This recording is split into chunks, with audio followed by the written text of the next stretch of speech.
Assalamualaikum warahmatullahi wabarakatuh.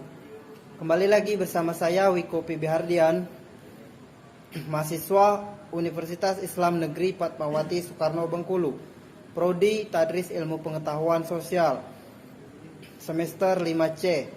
Baiklah, di sini saya akan menjelaskan pembangunan politik bagi pemilih pemula. Apa itu makna pembangunan dan makna pembangunan politik?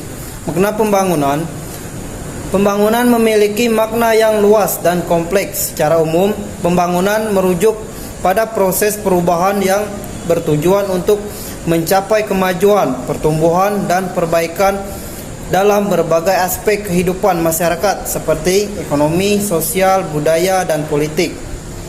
Makna pembangunan politik. Pembangunan politik adalah salah satu aspek penting dalam pembangunan secara keseluruhan, dan pembangunan politik merujuk pada proses perubahan yang terjadi dalam sistem politik suatu negara atau masyarakat.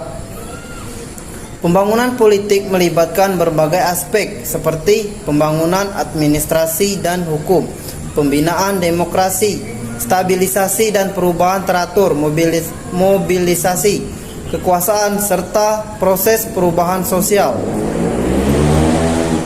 Yang kedua, siapa saja yang disebut pemilih pemula? Yang disebut pemilih pemula adalah warga negara Indonesia yang sudah genap berumur 17 tahun atau lebih, sudah kawin atau sudah pernah kawin. Yang ketiga, pemilu serentak dan siapa saja kontestannya. Pemilu serentak 2024 adalah pemilihan umum yang akan dilaksanakan secara serentak pada tanggal 14 Februari 2024 untuk memilih presiden dan wakil presiden, DPR RI, DPD RI, DPR provinsi, dan DPR kabupaten kota. Bagaimana pemilih pemula terhadap pemilu 2024? Yuk ikuti saya. Assalamualaikum warahmatullahi wabarakatuh. Waalaikumsalam warahmatullahi wabarakatuh. Maaf mengganggu waktunya sebentar. Apakah kita bisa wawancara, Mas? Boleh, Mas? Kalau boleh tahu namanya siapa? Nicholas Jeffrey. Umurnya sekarang berapa? Umur saya sekarang 20 tahun, Mas. Apakah pemilu 2024 Mas sudah terdaftar? Sudah.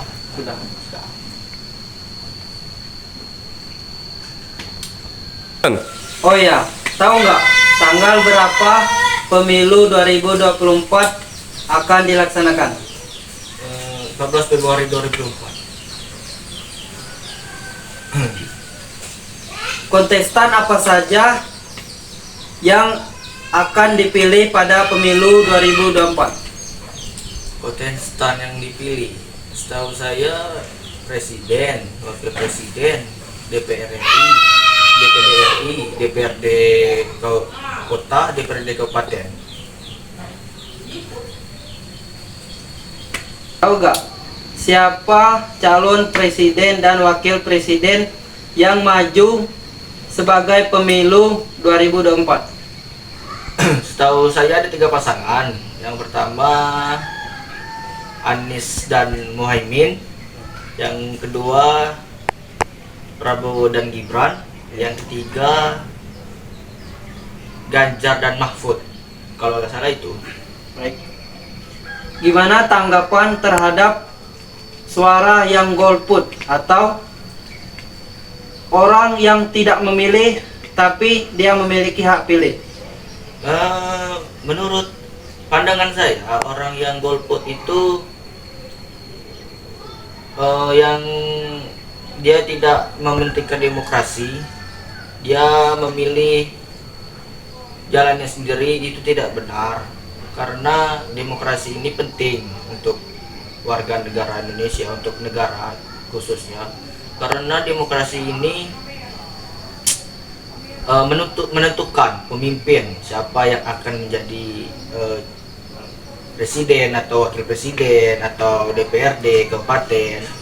itu penting sekali bagi saya. Yang golput itu dia tidak mementingkan negara, akan tapi mementingkannya dirinya sendiri. Dan golput itu menurut saya warga yang tidak tahu dengan demokrasi, menurut saya seperti itu.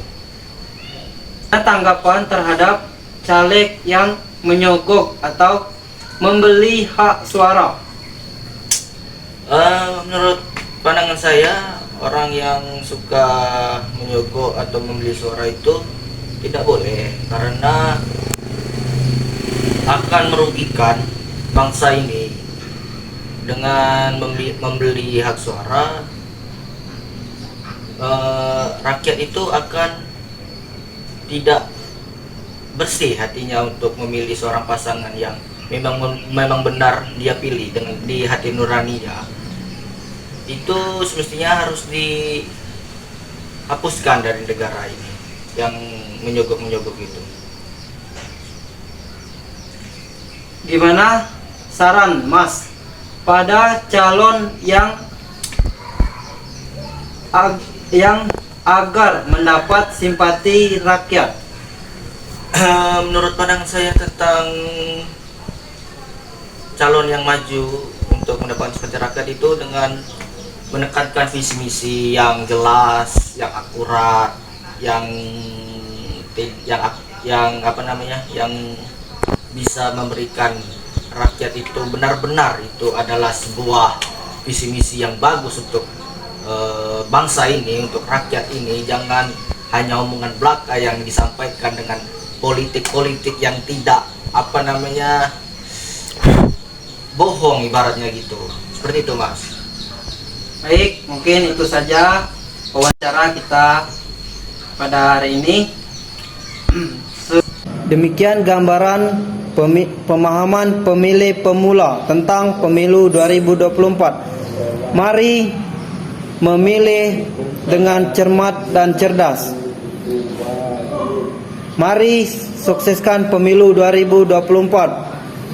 Terima kasih. Assalamualaikum warahmatullahi wabarakatuh.